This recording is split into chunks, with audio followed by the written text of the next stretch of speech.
What's going on? It's Alex Dutty here at West Side. Big up Crash Williams, you know where it is. UK Full Stop all day.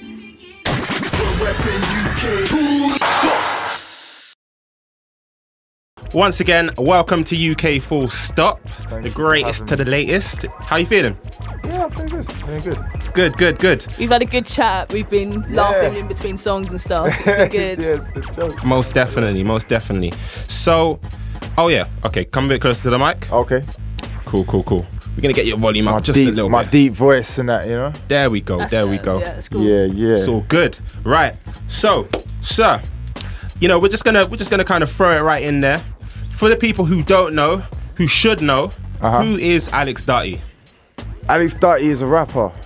He's from London. Whereabouts in London? He's from all over London. He's moved about a bit, but he's not a gangbanging rapper.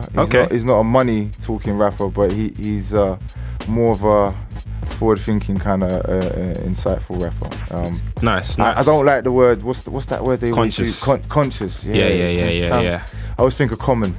Yeah. I like Common though. There's nothing wrong with Common. Spiritual. I like him. Yeah. Yeah, it's a bit deep. You Yeah, know what I mean? it But yeah, no, I'm not. I'm deep, but you know. But you just do you, get me? Yeah. That's cool. Yeah. So we're all about greatest to the latest here. So can you tell me one artist, UK artists, who you feel is like one of the greatest, and then one new school artist who who you're feeling, if any? Okay, new school artists, I can tell you that right now. Okay. Stormzy. Yeah. Definitely. Doing a lot. Big. Yeah. All time. Not of all time. So it doesn't have to be like. Yeah, like it doesn't your be new- your epic kind of like. But just someone who you feel like is great, There's so many, but they just haven't been consistent, and it'd be weird for me to mention them in today's time. Now I really can't mention them. It sounds like it's this one. So, No, it doesn't matter. This is Going back. Yeah. Who was the man or the lady back then? You know what I mean? Like 10 years ago, 20 years ago, you were listening to. Real. Okay, I tell you what, Iceberg Slim. Iceberg Slim, wow. Oh, no. You know what? No, but he inspired me to rap, because as a kid growing up here in the UK. Did he go to your school or something? No, nothing like that. Because he came to my school, and he rapped. Wow, did he do the school tour thing? Yeah, he did the school tour thing. I used to love those. And it was cool, man. It was cool because, like, obviously, you know, he was hood and all that. But the only thing I didn't get is the American accent in it. Okay, yeah. You see that It tricks a lot of people. Yeah. You know what? I'm gonna go back even further. Slick Rick, okay. Yeah, because he come from respect Wembley. That. Yeah. And you know what? He kept his accent real. He lived out there for a little while, so he has a little twang, but he was. Yeah, I'm not gonna lie, that guy really did inspire me, because he was a storyteller, and I always liked that. I always like to tell, stories, because when I listened to his rap, he would take me on a journey. Yeah. And I always wanted to do that. Not a lot of people do that nowadays. You know what I mean? Definitely not. And it's hard to, because people don't really want to sit down and listen to something for 3.5 minutes and follow it. They just want their message quick. What are you trying to say? What do you want? It's fast food music nowadays, and it's like exactly. Yeah, so you have to do things in a different way nowadays. I'd love to be, storytelling and all that, but it's you're definitely, you have to get your message across very quickly nowadays. That's it. You're definitely a storyteller, especially when it comes to your visuals on this track. Proud to be White. So tell us a little bit about courtesy of King White. M. You get me? Director, genius. Yeah, man. That was 100. I'm not gonna lie. That was me and him going backwards and forwards. 100% come from us. It was organically grown. It wasn't no PR stunt or nothing like that. It was. What made you want to write it? We wanted to battle stereotypes. I wanted to battle stereotypes, and my label was backing me all the way, and it was the main reason I wanted to show, I tell you what, this is the main reason I did this tune is that we've got a lot of politicians and they're talking for, you know, the middle classes, they're talking for the rich white people and whatnot.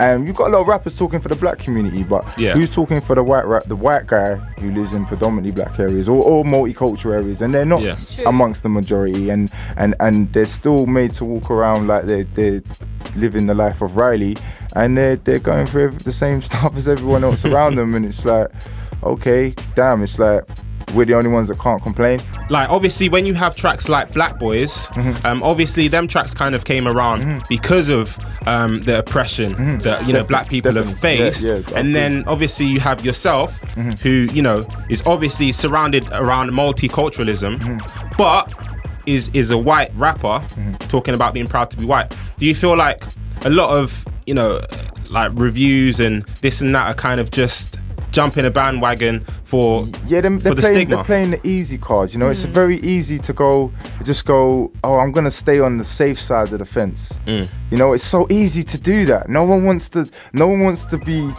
fight the cause that needs to be fought, you know. And so obviously I knew people was gonna take the easy route, but it kind of shows where they are. There's certain magazines that have kind of gone against this and the journalists that have tried to make this out to be something it wasn't. It just shows where they was. They're not leaders. They're not revolutionaries. They're not forward thinkers. They're just trying to keep their reputation at stake, and they're not willing to take risks, even though deep down they probably didn't even believe what half of the stuff they were writing. It's ridiculous to even for a white person to quote J. Cole's ridiculously racist remarks in his song as some sort of backing against my song, kind of defeated the I don't understand what she was getting at with that. Does it talking get about Hyper Frank, by the way? Does it get to you when you read those? No, it was cool. It was cool. I like to hear people's opinions. I'm glad she gave an opinion, because a lot of people turned around and said, I don't agree with her opinion. You know what I mean? Yeah. So, and that was good. You know, you have to have someone say the opposite for someone to say the opposite of that. So it was good. I didn't get mad with it. What I got annoyed with was the vindictiveness of it, because me and her go way back. I'm not going to say a long story, but I haven't done her any problem. I barely know the woman. I just had an issue with somebody else that she knew, and she took on that problem to be her problem. And years later, forgotten all about her, and she's writing some article about me being really vindictive. Wow. Yeah, I mean, she lied. She said the video was re-uploaded. It's the first time on the 3rd of December. Yeah, I did read that. I did read that. You read the article. I did. I'll state that right now. The first time Proud to Be White by Alex Dutty was released was on the 3rd of December 2014 on Grime Daily. I would love anyone to tell me that was otherwise. Proud to Be White is, you know, it's done what I think you want it to do. Thought provoke, most importantly. Yeah, definitely. And I love that. But obviously now you don't just want to be, that's the guy who's proud to be white. And the comparisons like Lydia was saying, because you will get them. You know, you will get them, and it's just one of those things that once you get to a point in your career where people know you for other tracks, it won't even matter, innit? Well, I mean, where I was coming from with this tune wasn't really, it wasn't about white people. It was really about everyone. Yeah. And being true to yourself and being proud to who God made. God made you in that form, so you must be proud in that form. Yeah.